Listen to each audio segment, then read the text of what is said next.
Hello friends, ನಾನು ಅಶ್ವಿನಿ. ಮತ್ತೊಮ್ಮೆ ನಿಮಗೆಲ್ರಿಗೂ ನನ್ನ ಯೂಟ್ಯೂಬ್ ಚಾನಲಿಗೆ ಸ್ವಾಗತ. ಈ ಟೈಮ್ ನಾನು ನಿಮಗೊಂದು ಹೊಸ ವಿಡಿಯೋ ತೊಗೊಂಬಂದಿದ್ದೀನಿ. ಇದು ಕ್ರಿಸ್ಟಲ್ ಬಗ್ಗೆ ಹೇಳುತ್ತೆ. ನೀವೆಲ್ಲ ರೇಖೆಯಲ್ಲಿ ನನ್ನ ಹತ್ರ ತುಂಬ ಪರಿಣಿತಿ ಪಡ್ಕೊಂಡಿದ್ದೀರಾ, ಕೆಲವರೆಲ್ಲ ಕಲ್ತಿದ್ದೀರಾ. ಅದೇ ಕ್ರಿಸ್ಟಲ್ ಬಗ್ಗೆ ಕೂಡ ನಾನು ಕೆಲವೊಂದು ಕ್ಲಾಸ್ಗಳಲ್ಲಿ ಹೇಳ್ತಾ ಇರ್ತಿದ್ದೆ. ಈಗ ನಾನು ಕ್ರಿಸ್ಟಲ್ಗಳ ಪರಿಚಯವನ್ನು ಮಾಡಿಕೊಡ್ತೀನಿ. ಇಲ್ಲಿ ನಾವು ಕೆಲವೊಂದು ಬೇಸಿಕ್ ಆಗಿ ಕೆಲವೊಂದು ಕ್ರಿಸ್ಟಲ್ಗಳ ಬಗ್ಗೆ ತಿಳ್ಕೊಂಡಿರಬೇಕಾಗತ್ತೆ. ಇದು ನೋಡಿ, ಇದು ಕ್ಲಿಯರ್ ಕಾರ್ಡ್ಸ್ ಅಂತ ಹೇಳ್ತಾರೆ. ಇದನ್ನು ನಾವು ಸ್ಫಟಿಕ ಅಂತ ಕೂಡ ಕರಿತೀವಿ. ಇದರ ಮಹತ್ವ ನಮ್ಮ ಆಧ್ಯಾತ್ಮಿಕ ಜೀವನದಲ್ಲಿ, ಐಹಿಕ ಜೀವನದಲ್ಲಿ ಎಲ್ಲ ಕಡೆಯೂ ತುಂಬ ವ್ಯಾಪಕವಾಗಿ ಹರಡಿದೆ. ಹಾಗೆ ಇನ್ನೊಂದು ರೋಸ್ ಕಾರ್ಡ್ಸ್. ಈ ರೋಸ್ ಕಾರ್ಡ್ಸನ್ನು ಪ್ರೀತಿ ವಿಷಯಕ್ಕೆ ಬಳಸ್ತೀವಿ. ಹಾಗೆ ಕ್ಲಿಯರ್ ಕಾರ್ಡ್ಸ್ ಮತ್ತು ರೋಸ್ ಕಾರ್ಡ್ಸು ಶಿವಶಕ್ತಿಯ ಪ್ರತೀಕ ಅಂತ ಹೇಳ್ತಾರೆ. ಹಾಗೆಯೇ ಇದು ಪೈರೇಟ್ ಅಂತ ಹಣದ ವಿಚಾರದಲ್ಲಿ ಇದನ್ನು ಬಳಸ್ತಾರೆ. ಹಾಗೆ ರೆಡ್ ಜಾಸ್ಪರ್, ಇದನ್ನು ಕೂಡ ಅಷ್ಟೇ ಮೂಲಾಧಾರ ಚಕ್ರದ ಬ್ಯಾಲೆನ್ಸಿಂಗ್ಗೋಸ್ಕರ ಬಳಸ್ತಾರೆ. ಹಾಗೆಯೇ ಸಿಟ್ರಿನ್, ಹಾಗೆ ಅಮೆಥಿಸ್ಟ್, ಲ್ಯಾಪಿಸ್ ಲೆಜೂಲಿ, ಈ ಥರ ಹಲವು ಕ್ರಿಸ್ಟಲ್ಗಳು ನಿಮಗೆ ಎಲ್ಲಂದರಲ್ಲಿ ನೋಡೋದಕ್ಕೆ ಸಿಗುತ್ತೆ. ಕ್ರಿಸ್ಟಲ್ಗಳನ್ನು ನೋಡಿದಾಗ ತಗೋಬೇಕು ಅಂತ ಅನಿಸುತ್ತೆ. ಅದನ್ನು ತೊಗೊಂಡು ಮನೇಲಿ ಇಡ್ತೀವಿ. ತೊಗೊಂಬಂದು ಮನೇಲಿ ಇಟ್ಮೇಲೆ ಅದನ್ನು ಏನು ಮಾಡಬೇಕು ಅಂತ ನಮಗೆ ಗೊತ್ತಿರಲ್ಲ ಅಲ್ವಾ? ನಾನು ಈಗ ಬರುವ ಮುಂದಿನ ತರಗತಿಗಳಲ್ಲಿ ನಿಮಗೆ ಕ್ರಿಸ್ಟಲ್ಗಳನ್ನು ಹೇಗೆ ಉಪಯೋಗಿಸೋದು, ಇದರ ಪರಿಚಯ ಹೇಗೆ ಮಾಡಿಸೋದು, ಮತ್ತು ಇದನ್ನು ಹೇಗೆ ಬಳಸೋದು ಅಂತ ಹೇಳೋದು ಮಾತ್ರ ಅಲ್ಲದೆ, ಹೇಗೆ ನಮ್ಮ ಹಿಂದೂ ಧರ್ಮದಲ್ಲಿ ನಾವು ಓಂ, ಸ್ವಸ್ತಿಕ್ ಮತ್ತು ಕೆಲವೊಂದು ಚಿಕ್ಕ ಪುಟ್ಟ ಯಂತ್ರಗಳನ್ನು ಮಾಡ್ತೀವಿ. ಆ ಯಂತ್ರಗಳು ನಮ್ಮ ಲೈಫಲ್ಲಿ ತುಂಬ ಹೆಲ್ಪ್ ಮಾಡುತ್ತೆ. ಹೇಗೆ ಕೆಲವೊಂದು ಸಲ ಪುರೋಹಿತರು ನಮಗೆ ನವಗ್ರಹ ಯಂತ್ರ, ಸೂರ್ಯ ಯಂತ್ರ, ಚಂದ್ರ ಯಂತ್ರ ಅಂತ ಮಾಡಿಕೊಡ್ತಾರೋ, ಅದೇ ಥರ ನಾವು ಇಲ್ಲಿ ಗ್ರಿಡ್ಗಳನ್ನು ಮಾಡ್ತೀವಿ. ಆ ಗ್ರಿಡ್ಗಳನ್ನು ಮಾಡೋದು ಯಾವ ಥರ, ಅದಕ್ಕೆ ಅನುಸರಿಸಬೇಕಾದ ನಿಯಮಗಳೇನು, ಅದರ ಶೇಪ್ಗಳನ್ನು ನಾವು ಎಲ್ಲಿ ಸಿಗತ್ತೆ, ಅದನ್ನು ಯಾವ ಥರ ಉಪಯೋಗಿಸ್ಬೇಕು, ಅದನ್ನೆಲ್ಲ ನಾನು ನಿಮಗೆ ಇಲ್ಲಿ ಹೇಳ್ಕೊಡ್ತೀನಿ.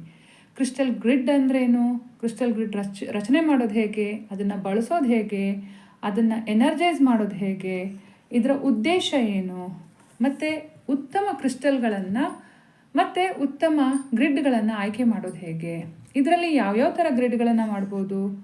ಪ್ರೀತಿಗಾಗಿ ಮಾಡ್ಬೋದು, ಪ್ರೊಟೆಕ್ಷನ್ಗಾಗಿ ಮಾಡ್ಬೋದು, ಹೀಲಿಂಗಾಗಿ ಮಾಡ್ಬೋದು, ಹಣಕಾಸಿನ ವಿಚಾರದಲ್ಲಿ ನಮ್ಮ ಒಂದು ಬಿಸ್ನೆಸ್ಸನ್ನು ಜಾಸ್ತಿ ಮಾಡೋದಕ್ಕೆ ಮಾಡ್ಬೋದು, ಮ್ಯಾನಿಫೆಸ್ಟೇಷನ್ಗಾಗಿ ಮಾಡ್ಬೋದು, ನಕಾರಾತ್ಮಕ ಶಕ್ತಿಗಳಿಂದ ನಮ್ಮನ್ನು ನಾವು ಕಾಪಾಡ್ಕೊಳ್ಳೋದಕ್ಕೆ ಮಾಡ್ಬೋದು, ತೂಕ ಕಡಿಮೆ ಮಾಡ್ಕೊಳ್ಳೋದಕ್ಕೆ ಮಾಡ್ಬೋದು, ಇನ್ಫಿನಿಟಿ ಗ್ರಿಡ್ ಮಾಡ್ಬೋದು, ಚಕ್ರ ಬ್ಯಾಲೆನ್ಸಿಂಗ್ ಗ್ರಿಡ್ ಮಾಡ್ಬೋದು, ಮರ್ಕಬಾ ಗ್ರಿಡ್ ಮಾಡ್ಬೋದು, ಮೆಟಾಟ್ರಾನ್ ಕ್ರಿಸ್ಟಲ್ ಗ್ರಿಡ್ ಮಾಡ್ಬೋದು, flower of life crystal grid ಮಾಡ್ಬೋದು. ಈ ಥರ ಹಲವು ಗ್ರಿಡ್ಗಳನ್ನು ಮಾಡ್ಬೋದು. ಆದರೆ ಇದನ್ನು ನಾನು ಹಂತವಾಗಿ ಹೇಳ್ಕೊಡ್ತೀನಿ. ಈಗ ಮುಂದೆ ಬರುವ ತರಗತಿಗಳಲ್ಲಿ ಇದ್ರ ಬಗ್ಗೆನೇ ನಿಮಗೆ ಕಂಪ್ಲೀಟ್ ಮಾಹಿತಿಗಳು ಸಿಗ್ತಾ ಹೋಗುತ್ತೆ. ಈಗ ಬರುವ ಮಾರ್ಚ್ 21ನೇ ತಾರೀಕು ಅಂದರೆ ಶುಕ್ರವಾರ 2025ನೇ ಇಸ್ವಿ, ಈ ಟೈಮಲ್ಲಿ ನಾನು ಕ್ರಿಸ್ಟಲ್ ಥೆರಪಿ ಬಗ್ಗೆ ಒಂದು ವೆಬಿನಾರ್ ತಗೊಳ್ತಾ ಇದ್ದೀನಿ. ಇಷ್ಟ ಇರುವವರು ಫ್ರೀ ವೆಬಿನಾರಲ್ಲಿ ಜಾಯ್ನ್ ಆಗ್ಬೋದು. ಕೆಳಗಡೆ ನಾನು ನನ್ನ ವಾಟ್ಸಪ್ ಲಿಂಕ್ ಕೊಟ್ಟಿರ್ತೀನಿ. ಈ ವಾಟ್ಸಪ್ಪಲ್ಲಿ ನೀವು ಜಾಯ್ನ್ ಆಗಿ ಕ್ಲಾಸಿಗೆ ಯಾರ್ಯಾರಿಗೆ ಇಂಟ್ರೆಸ್ಟ್ ಇದೆ ಅವರೆಲ್ಲ ಈ ವಾಟ್ಸಪ್ ಲಿಂಕನ್ನು ಯೂಸ್ ಮಾಡಿಕೊಂಡು ಜಾಯ್ನ್ ಆಗಿ. ಸೊ ನಾನು ಅಲ್ಲಿಂದ ಮುಂದೆ ಕ್ರಿಸ್ಟಲ್ಸ್ ಅಂದ್ರೇನು, ಕ್ರಿಸ್ಟಲ್ ಗ್ರಿಡ್ ಮಾಡೋದು ಹೇಗೆ, ಹೀಗೆ ಹಂತವಾಗಿ 3ರಿಂದ 4 ತರಗತಿಗಳನ್ನು ತಗೊಳ್ತೀನಿ. ಪ್ರತಿಯೊಂದು ಕೂಡ ನಿಮಗೆ ಅಫೋರ್ಡೆಬಲ್ ರೇಟಲ್ಲಿ ಸಿಗುತ್ತೆ. ಸೊ ನಾನು ಫಸ್ಟು ಕ್ರಿಸ್ಟಲ್ಗಳ ಬಗ್ಗೆ ಡೀಟೇಲ್ ಆಗಿ ಎಕ್ಸ್ಪ್ಲೈನ್ ಮಾಡ್ತೀನಿ. ಹಾಗೆಯೇ ಕ್ರಿಸ್ಟಲ್ಗಳಿಗೂ ಏಂಜಲ್ಸ್ಗಳಿಗೂ ಇರುವ ಸಂಬಂಧವನ್ನು, ಕ್ರಿಸ್ಟಲಿಗೂ ಮತ್ತು ರೇಖೆಗೆ ಇರುವ ಸಂಬಂಧವನ್ನು, ಹಾಗೆ ಕ್ರಿಸ್ಟಲ್ ಗ್ರಿಡ್ಡನ್ನು ತಯಾರು ಮಾಡಿ ಯಾವ ಥರ ನಿಮ್ಮನ್ನು ನೀವು ಪ್ರೊಟೆಕ್ಷನ್ ಮಾಡ್ಕೊಳ್ಬೇಕು, ಇದ್ರ ಬಗ್ಗೆ ಸಂಪೂರ್ಣವಾದ ಮಾಹಿತಿಯನ್ನು ತರಗತಿಗಳಲ್ಲಿ ಕೊಡಲಾಗುತ್ತೆ. ಸೊ ಯಾರ್ಯಾರಿಗೆ ತರಗತಿಗೆ ಜಾಯ್ನ್ ಆಗಬೇಕು ಅಂತ ಅನಿಸುತ್ತೆ, ಹಾಗೆ ಕ್ರಿಸ್ಟಲ್ಗಳ ಬಗ್ಗೆ ಮಾಹಿತಿ ಬೇಕು ಅನಿಸುತ್ತೆ, ಇವರು ಈ ಫ್ರೀ ವೆಬಿನಾರನ್ನು ಜಾಯ್ನ್ ಆಗ್ಬೋದು.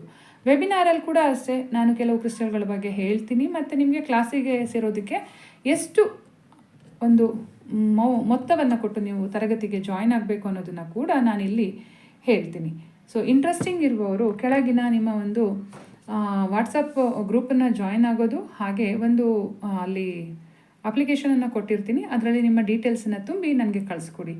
ನಿಮಗೆಲ್ಲರಿಗೂ ಧನ್ಯವಾದಗಳು. ಮತ್ತೆ ನಿಮ್ಮೆಲ್ಲರ ಭೇಟಿ 21ನೇ ತಾರೀಕು ಮಾರ್ಚ್ ತಿಂಗಳು 2025 ಇಸ್ವಿ. ಧನ್ಯವಾದಗಳು.